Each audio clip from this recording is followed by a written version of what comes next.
जोहार हजारीबाग। मैं फैज़ अनवर, आप देख रहे हैं जोहार हजारीबाग। विधानसभा का चुनाव शुरू होने वाला है और आपको बता दें कि पूरे झारखंड में 81 विधानसभा है। 81 विधानसभा का विवरण आज हम लोग डिटेल में बताएंगे।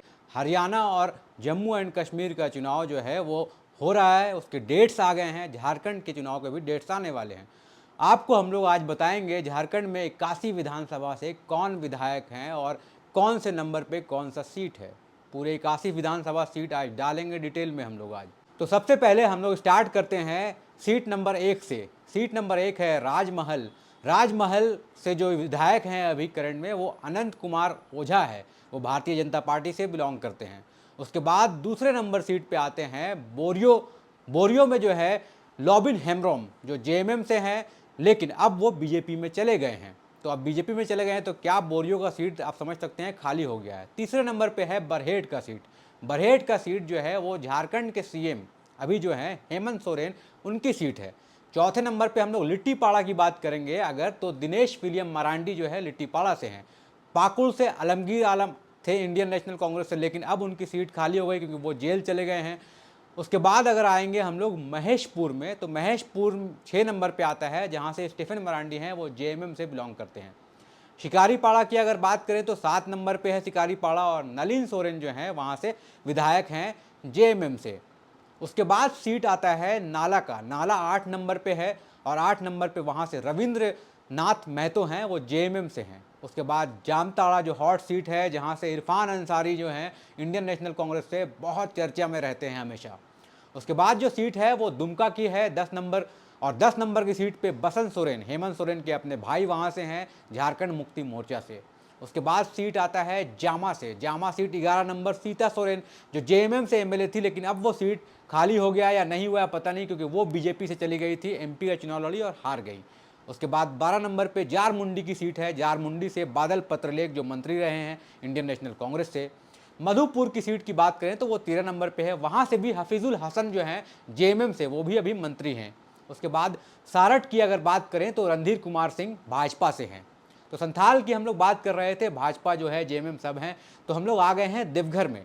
देवघर में 15 नंबर है और 15 नंबर से नारायण दास हैं। देवघर से बीजेपी के हैं एमएलए नारायण दास, और वहीं से सटा हुआ पोडैया हाट 16 नंबर पे पोडैया हाट की सीट है जहां से प्रदीप यादव हैं। प्रदीप यादव ने गोड्डा से एमपी का सीट लड़ा, वो हार गए निशिकांत दुबे से। गोड्डा आता है 17 नंबर पे और यहाँ से अमित कुमार मंडल हैं भाजपा से, जो काफ़ी मुखर रहते हैं। महगामा की सीट बात करें तो दीपिका सिंह पांडे हैं। दीपिका पांडे सिंह है जो इंडियन नेशनल कांग्रेस से हैं, जो अब मंत्री भी बन गई हैं। कोडरमा की अगर हम लोग बात करें तो डॉक्टर नीरा यादव हैं, वहाँ से 19 नंबर पे कोडरमा आता है, वो बीजेपी से हैं। उसके बाद आता है बरकट्ठा का सीट। यहाँ से निर्दलीय उम्मीदवार हैं अमित कुमार यादव, वो इंडिपेंडेंट है लेकिन अब लग रहा है कि वो भाजपा में जा रहे हैं। तो हम लोग बरकट्ठा के बाद आ गए हैं बरही। बरही हॉट सीट इसलिए है क्योंकि वहाँ से अकेला यादव हैं। मनोज यादव का दबदबा था, लेकिन अकेला यादव जैसे ही बीजेपी से कांग्रेस में आए उन्हें सीट मिली और वो जीत गए। तो उमा शंकर अकेला जी इंडियन नेशनल कांग्रेस से बरही में है। इस बार क्या होता है वो देखना। बड़का गांव सीट हजारीबाग विधानसभा के अंदर, लोकसभा के अंदर आता है बड़का गांव विधानसभा सीट, जिसमें अंबा प्रसाद और उनके परिवार का जो लगभग 10 से 15 साल से कब्जा है। उसके बाद 23 नंबर पे आता है रामगढ़। रामगढ़ में बाई इलेक्शन हुआ है क्योंकि ममता देवी को किसी मामले में सज़ा हो गया था जिसकी वजह से वो जेल गई थी, और उसके बाद चंद्र प्रकाश चौधरी की पत्नी ने रामगढ़ से चुनाव लड़ा बाई इलेक्शन में और सुंदर चौधरी वहाँ से एमएलए बन गई हैं। फिर 24 नंबर पे आता है मांडू। मांडू का सीट जो बहुत अहम है, इसलिए अहम है क्योंकि वहाँ से जयप्रकाश भाई पटेल हैं, वो इंडियन नेशनल कांग्रेस से अभी हैं इंडियन नेशनल कांग्रेस में, लेकिन जब उन्होंने एमएलए जीता था तो वो भाजपा से थे। और हजारीबाग लोकसभा से वो चुनाव लड़ चुके हैं एमपी के लिए, हार भी चुके हैं। तो अब देखना यही है कि वो विधानसभा का चुनाव कांग्रेस से लड़ते हैं या भाजपा से लड़ते हैं। अब आता है हजारीबाग का सीट। हजारीबाग का सीट यहाँ पे बीजेपी से मनीष जायसवाल एमएलए थे, अब वो एमपी बन गए हैं, तो सीट खाली हो गया है।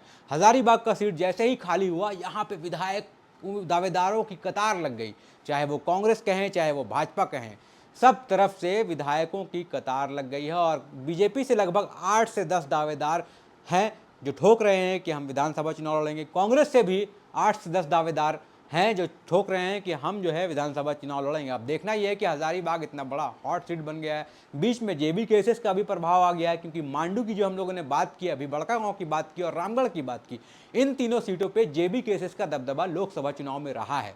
तो क्या इस बार अंबा प्रसाद, सुनीता चौधरी और हजारीबाग से जो भी बीजेपी या कांग्रेस के एमएलए रहेंगे उनको जेबी केसेस टक्कर देगी या नहीं देगी? क्या संजय मेहता जिसने 1.5 लाख वोट लाया था वो हजारीबाग पूरे विधानसभा में भी कुछ प्रभाव डाल सकते हैं कि नहीं डाल सकते हैं? देखना ये बहुत महत्वपूर्ण होगा।